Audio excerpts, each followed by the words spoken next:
Panorama group, जो सोचता है वो करता है। कोशिश भी कर, उम्मीद भी रख, रास्ता भी चुन। कोशिश भी कर, उम्मीद भी रख, रास्ता भी चुन। फिर इसके बाद थोड़ा मुकद्दर तलाश कर। नमस्कार, आप देख रहे हैं न्यूज हाट। मैं हूं चंदन झा, सिर्फ सियासत। और पहली खबर बगावत वाली खबर है। आरके सिंह ने जो अपना एक इंटरव्यू दिया है और उस इंटरव्यू से लग रहा है कि वो बागी तेवर में है। और उन्होंने स्पष्ट कहा है कि जेपी नड्डा और संजय झा से कह दिए हैं कि मैं चुनाव में खिलाफ में घूमूंगा। और 5 नाम उन्होंने लिए हैं आरके सिंह ने। 5 नाम में 3 ऐसे नाम हैं जो भाजपा से जुड़े हुए हैं और 2 नाम जो हैं जदयू से जुड़े हुए हैं। इसी वजह से भाजपा के राष्ट्रीय अध्यक्ष से अपनी शिकायत आरके सिंह ने की और साथ ही जदयू के कार्यकारी राष्ट्रीय अध्यक्ष जो संजय झा हैं उनसे भी अपनी बात उन्होंने रखी है। अब नाम कौन है ये जान लीजिए। तो भाजपा से मीना सिंह, राघवेंद्र सिंह और अमरेंद्र सिंह। जदयू से जो 2 नाम है उसमें भगवान सिंह कुशवाहा और राधा चरण शाह। साथ ही आरके सिंह ने कहा है कि ये लोग जो हैं इसमें से कुछ लोग चुनाव भी लड़ने वाले हैं। अगर विधानसभा का चुनाव लड़ेंगे तो मैं इनके खिलाफ में घूमूंगा, मैं इनके खिलाफ में प्रचार करूंगा, ये आरके सिंह ने कहा है। और आरके सिंह जो हैं उनकी इन बात से, इस इंटरव्यू से या कहिए उनके इस बयान से बिहार की जो राजनीति है वो पूरे उफान पर है। और आरके सिंह ने एक बात और कही है। आरके सिंह ने कहा है कि किसी ने हमसे सवाल किया था कि क्या करेंगे, चुनाव लड़ेंगे, विधानसभा का चुनाव लड़ेंगे। तो उन्होंने स्पष्ट कर दिया है कि वह चुनाव नहीं लड़ेंगे, वह विधानसभा का चुनाव क्यों लड़ेंगे, ऐसा कहा है आरके सिंह ने। और जो अभी आपको हम नाम बता रहे थे जिसका जिक्र, जिन पर आरोप कि इन 5 लोगों ने हमारे खिलाफ साजिश की, इन 5 लोगों की वजह से, इनके भीतरघात की वजह से उन्हें लोकसभा का चुनाव जो है हारना पड़ा।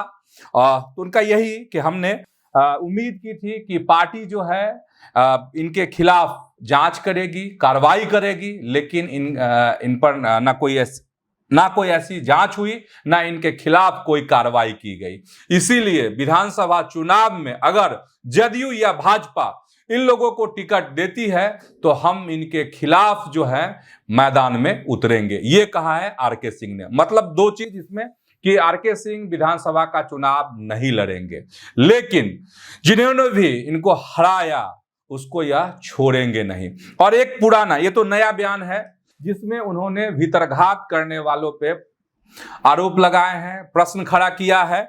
सबसे बड़ी बात यह है, जब लोकसभा का चुनाव हुआ था, परिणाम आ गए थे, तो आपको याद होगा कि आरके सिंह ने कहा था, पुराना बयान है, कि ऐसे लोग भी जो बिहार भाजपा में सपना देख रहे हैं मुख्यमंत्री बनने का, उसको लेकर भी उस समय में घेरा था। तो चलिए, एक पुरानी बात थी, इसी से जुड़ा हुआ बयान था आरके सिंह का ही, तो हम सिर्फ अपने दर्शकों को वह बयान याद दिला दिए हैं। चलिए अब दूसरी खबर पर चलते हैं। और दूसरी खबर जो है वह भी कहिए कि बिहार की राजनीति में सनसनाहट वाली खबर है और अशोक चौधरी वाली खबर है। अशोक चौधरी पर आप सभी जानते ही हैं कि किस तरीके से प्रशांत किशोर ने उन पर एक बड़े आरोप लगाए। प्रशांत किशोर ने उन्हीं पर नहीं, कई भाजपा नेताओं पर भी आरोप लगाए, जिसमें सम्राट चौधरी हैं, संजय जायसवाल हैं, दिलीप जायसवाल हैं, मंगल पांडे हैं। लेकिन अशोक चौधरी ने इससे पहले भी, जब प्रशांत किशोर ने आरोप लगाए थे अशोक चौधरी पर, तो मानहानि का नोटिस भेजा था अशोक चौधरी ने। फिर से मानहानि का नोटिस भेजा है अशोक चौधरी ने, लेकिन इस बार 100 करोड़ रुपए के मानहानि का नोटिस अशोक चौधरी ने भेजा है। बस याद दिला देते हैं आपको कि प्रशांत किशोर ने इन पर और इनके जो रिश्तेदार हैं उन पर आरोप लगाए कि 200 करोड़ रुपए की जमीनें खरीदी हैं ट्रस्ट के माध्यम से, जिसमें उनकी समधन, बेटी, जो दामाद कुणाल हैं, जो मानव वैभव विकास ट्रस्ट पर आरोप। तो इसी को लेकर अशोक चौधरी ने उनको मानहानि का नोटिस भेजा है। और अशोक चौधरी का यह भी कहना है कि अगर वह सबूत नहीं देते हैं तो उनके खिलाफ जो है कोर्ट में केस भी करेंगे। तो ये खबर हो गई। इससे भी राजनीति जो है उफनाई हुई है।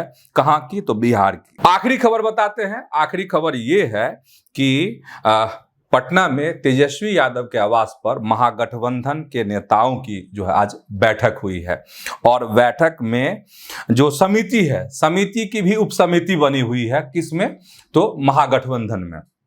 तो उसी उप समिति की मीटिंग थी। इसमें आपको कई बड़े नेता थे शामिल, जैसे आरजेडी से संजय यादव हो गए, सीपीआई से कुणाल थे, कांग्रेस से कृष्णा अल्लावरू और फिर इधर शकील अहमद खान थे, वीआईपी से आपको नूरुल होदा भी थे, ये सब पहुंचे थे, राजेश राम भी पहुंचे थे। तो इस मीटिंग में यही है, कई मसलों पर, वैसे शकील अहमद खान ने कहा है कि इस तरह की मीटिंग जो है महागठबंधन की होती रहती है, पत्रकारों से कहा और कहा कि कुछ आप लोग को जानकारी मिलती है किसी मीटिंग की नहीं मिलती। हम लोग लगातार जो है आपस में बैठते हैं, अलग अलग मसलों पर चर्चा करते हैं, उसका समाधान निकालते हैं। इसमें राजेश राम ने कहा है, एक बयान दिया है, इसमें राजेश राम ने एक बयान दिया है और राजेश राम ने कहा है कि ईबीसी के मसले पे गहन मंथन हुआ है और कल राहुल गांधी आ रहे हैं, कांग्रेस के बड़े बड़े दिग्गज जो है पटना कल आ रहे हैं, कांग्रेस की बड़ी मीटिंग है पटना में। तो कहा कि उन्हीं सब चीजों को लेकर भी मंथन किया जा रहा था। मुख्य मुद्दा जो है सीट उट तो था ही, बहुत सारे मसले थे, जिसमें ईबीसी का भी मुद्दा है। अब ईबीसी का मुद्दा क्या होगा, बहुत क्लियर उन्होंने नहीं कहा, लेकिन ईबीसी का मुद्दा यही हो सकता है कि कैसे सियासी दाव चला जाए, क्योंकि ईबीसी जो वोटर हैं माने जाते हैं कि वो नीतीश के करीब हैं, नीतीश के वोटर माने जाते हैं। तो हो सकता है कि इस मीटिंग में इस पहलू पर विस्तार से चर्चा हुई हो कि आखिर नीतीश से ऐसे वोटर को कैसे छीना जाए, कैसे झपटा जाए। तो फिलहाल आज के सियासत में इतना ही। ऐसे ही आप न्यूज हाट के साथ जुड़े रहिए, खबरों से अपडेट रहिए, लेकिन आप जरूर यूट्यूब पर न्यूज हाट को सब्सक्राइब कर लीजिए। फेसबुक पर अगर देखते हैं तो आप पेज को, न्यूज हाट का जो पेज है उसको लाइक कीजिए, फॉलो कीजिए। तो आज इतना ही, धन्यवाद, प्रणाम।